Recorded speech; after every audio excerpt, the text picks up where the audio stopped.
Entrepreneurship was always something for me, just that in my neighborhood it wasn't called entrepreneurship, it was called hustling or grinding or conning or grifting, because people couldn't understand that you could buy something for $10 and sell it for $100. Like, that was surely a trick. And especially my grandfather was a council worker, my uncle is an electrician. These are people from, blue collar, you get a job, you do that job, you work hard, you get paid, you die. But my dad had wanted more for us. My dad wanted more for me and him. So he was, and I hate to say this, but it's now known because I've said it on my show and I've said it in interviews. He was a bootlegger. South Africa was under sanctions because of Nelson Mandela, and we couldn't get Irish whiskey. And my grandparents are Irish, not my grandfather, he's Dutch, but my grandmother's side is all Irish. And all they wanted for Christmas was Irish whiskey. My dad couldn't get it. And he phoned, at the time, Pernod Ricard, which I think still owns Jameson's Irish whiskey. And he said, how do we get it? And they said, well, you can't, it's sanctioned. But you can buy as a person. And he bought and he sold, restaurant to restaurant, bar to bar, enough to make us do quite well. And when Pernod Ricard eventually came to Southern Africa, my dad actually worked for them as a salesman, and then a manager, and then a regional manager. But I had seen him do this. I'd seen him take an idea and make it into something that gave us money, that moved us from a bad area to a good neighborhood, to changing our lives. And I always had entrepreneurial endeavors. When I was in high school, I sold the inside of Coca-Cola bottles because you could collect those, you could get a free yo-yo. I had collectible and comic books. I had Bruce Lee first editions. I had Spider-Mans. I would create value around them by telling stories about how great they were and how this would one day be a big thing. And then of course it helped again when I was studying through university. I would buy something from a jeweler and sell it to a jeweler. Eventually I worked at a jewelry store. So I was always creating businesses. And I think even when the swimming school did very well and I came to the UK and I just got a normal job, it didn't take me long to really think there must be another way, that it can't just be working hard, that there must be a way to work smart, that there's a value to things. And it's only now at 41 that I've been given books like Rich Dad, Poor Dad and all these things that really would have helped me back then, but just about working smarter, that not to sell your time for money, that to sell your expertise or something that can replicate itself, something that can scale. I wish I had done an MBA. My wife is now doing an MBA through Warwick University. And the things she tells me are things I've had to learn the hard way over 20 years of entrepreneurial work that she's managed to learn in 3 years of Warwick University's MBA, part of the Association of MBAs. I think in my generation, which is the 80s, 90s, early 2000s, it was the world of word of mouth. I think today it's the word, I would say it's the word of mouse. I'd say it's people scrolling, it's people Googling you, it's people trying to find out about you before they've even had that first meeting, before they've even heard about the good work you've done or the transcripts or the testimonials. And social media allows that on a one-to-one basis that's never existed before. When I'd never been a part of social media, I'd never used social media, I was working in events, I had a venue, it had a really bad reputation. So if you were Googling or you were clicking, you'd find that my venue was a drug den. It was famous for Russell Brand bringing illicit affairs back. There was an MTV TV show there called Number One Leicester Square, which had a terrible reputation because of this particular landmark. But I heard about social media, and at the time it wasn't even Facebook, it was just Twitter. I heard that Twitter allowed you to reach out directly, that it allowed your customers to write back directly about their complaints. So standing in a queue, rude bartenders, inefficient doormen. And I had an opportunity. Now, 75% of all complaints and queries happen through social media to large brands. But back then, it was just a great platform for me to say, I'm the guy in the fedora standing at the front of my building. If you have any problems, find me. This is what I look like. Before the selfie, I called it a me, or a photograph. Find me at the door. You can't miss me. I'm wearing a hat. And if you see me, you can walk over and I'll sort you out. I'll help you out. And then all of a sudden, our social media blew up, and it blew up, and people say blow up a lot. Now, what does that mean? And it means that we had great engagement with our core audience. If they wanted an R&B night, we could create an R&B night. If Unilever wanted to suddenly talk to me about doing a Lynx campaign for their new deodorant with Kelly Brook, I think was the time, with the celebrity, we could do that all through social media with them testing me and everything else before even an email or a phone call or a meeting. So And that was 2010, 2011. Now, we all know social media is the language of the 97ers, kids that come up in 97. We know that it's the perfect channel to test ideas, to talk to our audience, to get brand awareness. And that if we create shareable content, they become our ambassadors even unwillingly, like we do for Unilad all the time on Facebook. Like we do for brands, if they say something like women empowered or hashtag, you first. Suddenly we're sending that out without even thinking that that's Unilever or it's Omnicom or it's these big global associations. And that's the power of social media, and that's been huge for me, because I never had a marketing budget, I never had a PR budget, I could create through social media moments, PR, content, which I could then disseminate to magazines, to news outlets. I was in Marketing Weekly magazine, I was in, all from things I'd put on Twitter. Like, I just done an event for the whole of the English football team, and I got to meet David Beckham, and my tweet was about David Beckham, but saying that suddenly gave me credibility to speak to Marketing Weekly about how did you get that event? What did you do differently? What was your marketing strategy? And I was like, I did this and that, I built up into it, and I used charity as a link in. And doing social media talks now, I'm not even in that level. A lot of the time I'm bringing it all the way back to the importance of social media, or what is social media ROI, or what is social media ROE, and what are just some of the basic things you can be doing every single day until it becomes a language, until it becomes something you do really easily and fluently. I think step one is find your tribe. If you're a visual person, and you live in a world of visual moments and capturing visual moments, then Instagram and Snapchat is probably where you're going to find your tribe. If you're a broadcaster, this is me in a brand new suit that I just got made. This is me going on a fantastic jet to the Amber's 50th anniversary party. Then it's Facebook, because Facebook's a great broadcast medium.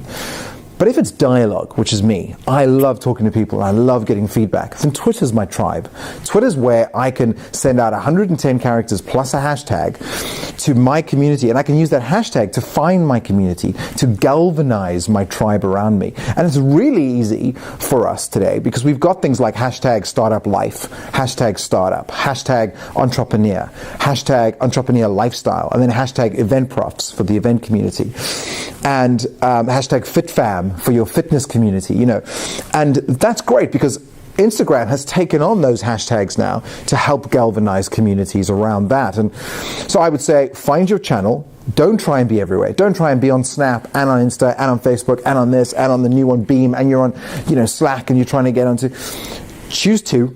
Work them up, find your crowd. Because when you've got a strong tribe and you only need 1,000, there's a great blog post on 1,000 true followers, they'll move with you. If you suddenly say, I've now got an Instagram account, I've now got a Facebook Live account, I've got a Google Hangout, they'll come with you to that. So that's your first. Your second is be true. Inauthenticity shows on social media, because you can only pretend to be someone for so long. And you can ask any actor why they're so exhausted at the end of the film, and it's because they've been playing someone else. It's inauthentic. Social media works by authenticity. Be true to you. Yes, if you work for a big, large organization, you're going to have to be curated. You're going to have to be edited. But it's still going to have your viewpoint, your POV. And I always say to companies, if you can, have someone who works in the company do your social media. Don't outsource it, even though I own an outsourcing company, because it's hard to find your voice, your authenticity. The third is understand the rules. Like anything, if I'm going to play football, I can't use basketball rules. If I'm going to play basketball, I can't remember my water polo hand movements. It's very important that you understand the technology you work in, the platform that it's on, the kind of people that do well around it, those that are already doing well on it, so you can model yourself on their behavior. And I think that's a strong point. So who's doing really well on Instagram? Gary Vee, and he's an entrepreneur, so perfect. So that's my little model. What hashtags is he using? How is he using it? What imagery is he using? Okay. On Twitter, who's my role model? Maybe it's someone like John Lee Dumas, because he has a podcast. Fantastic. How is he using that podcast? How is he talking to people? As an author, I'm looking at Brian Cuban, but as an entrepreneur, I'm looking at Mark Cuban, and I'm looking at how they work things. And just by following, and there's a great art quote that says, the good copy, the great steal. Take their hashtags, take their content and say, Lewis Howes just said this. they don't mind. You're creating their content, but you're giving them credit. So don't forget to give credit where credit is due. I suppose there's a multitude of ways to answer it. I think if I look at my psychology background, I would look at the kind of person I'm talking to. If I'm talking to an analytical person, I'll point to the data. If Facebook was a country, it'd be the third biggest country on the planet. Can't argue with that. There's nothing you can say that can change that. If we look at the recent consumer report, 67% of all feedback from client to company is now going through social media. If you're not in that stream, if you're not playing in that pool, you're missing out on revenue, on opportunity, on growth, on the ability to find out what the market is doing. There's never been a more an opportunity to touch the pulse of your industry or of your competition than there is within the world of social media. If I'm talking to someone who is more emotionally based, I would talk to them about the communities that social media creates. I talk to them about the opportunities. I would talk to them about both the storytelling aspect of writing information and the story doing aspect of actually filming what you're doing and how you're doing it. I would talk to them about credibility, about how if a big influencer talks about your product or your service, you immediately become cool or excellent in your particular role because of that social media credibility. That it is the perfect time. I once was quoted for saying that Confucius said the best time to plant a tree was 100 years ago. The second best time is now. In social media, I believe it's exactly the same. The best time was 2009, when you could have grown as they grew. You could have been the 30th employee at Facebook. You could have been the first person on MySpace. But the second best time is now, right now. Plant your roots in social media. Find what works, but play. Don't see it as a job at first. See it as a playment tool. I've got two phones. So on one, I'm doing pictures and scopes. The other one, I'm doing my Twitter. And eventually, I found myself doing one phone just for social media. It had a better camera. I seemed to be able to do stuff better. And the other one became my work phone. And that was great because now I see social media as a bit of a play point, even though it is part of my job. It's part of my brand. And if I was speaking to a group of people, a panel where I know I've got multiple people from, procurement trying to work out what is the real ROI, or how much are we spending on it, and how much are we getting from it, versus someone that's just emotionally involved, I would say the true way to test it is like testing ROI in a newspaper. You can't. There is no ROI in a newspaper. There's ROI on an ad in a newspaper or a story in a newspaper. Create content and then simply look at that content and what that content did. If you did a whole story about your sustainability campaign, then look to see if you got suddenly charity companies that suddenly came to you, or big blue chip companies that wanted to be a part of your work because you were dealing with that sustainability. That's your ROI for that piece of content, not the entire stream and not the entire social media channel that you're on. You're giving me great segues. Oh, thank you. In terms of, ROI is massive. Absolutely. But social media, as you've already touched on, it's not the easiest to define ROI in social. Absolutely. If any, the power of one message and the impressions, the views it gets, can go a whole lot further than paid for advertising in itself. But definitely. What would you define successful social media marketing as? I think each person, each company, each founder has to work out that exact answer before they even start. I think it's best to break it into a three-tier compound. So to start with, you might want to say, I want credibility. And that credibility could be, again, broken down into credibility equals a number of followers. Or credibility could mean a certain type of follower that fits your exact market. But I know that if I have 112 followers, but they're all blue chip companies that are watching what I'm doing, that are modeling my behavior, that are immediately calling me or emailing me once I put something up to say, let's work together, or let's collaborate, or let's partner, then I've won that first gear.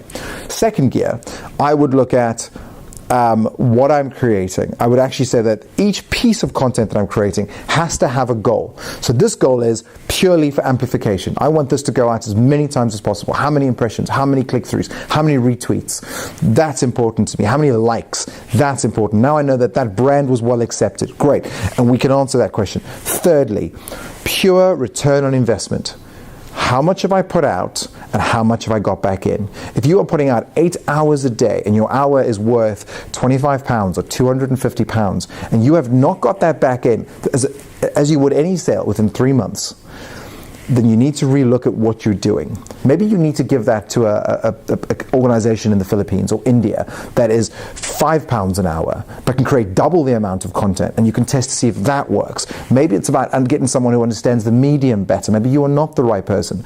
But if your other two, are working, if your content is exposing well, if your credentials are doing well because people are jumping on board who are credentialed, or your followers are growing and growing and growing, it's like you can't have a two-legged, three-legged stool. It immediately is off balance, but it might still work for a while. The best is to have all three working and to judge your ROI on all three of those tiers, because a lot of the time you will get 1 out of 3 right, which means you're in the right place. Now it's about pivot. It's about saying our content is wrong, or our audience is wrong, or our ROI is wrong because we're spending too much or we're spending too little to get the kind of results we want. But I think you need to start with exactly what you said, identifying the exact markers of success. I did a talk in London and Chelsea, and one of the ladies asked me about followers. How important is followers? I didn't know at the time. She had 1.5 million followers on her Twitter. She DM'd me and then followed me, and I was like, wow.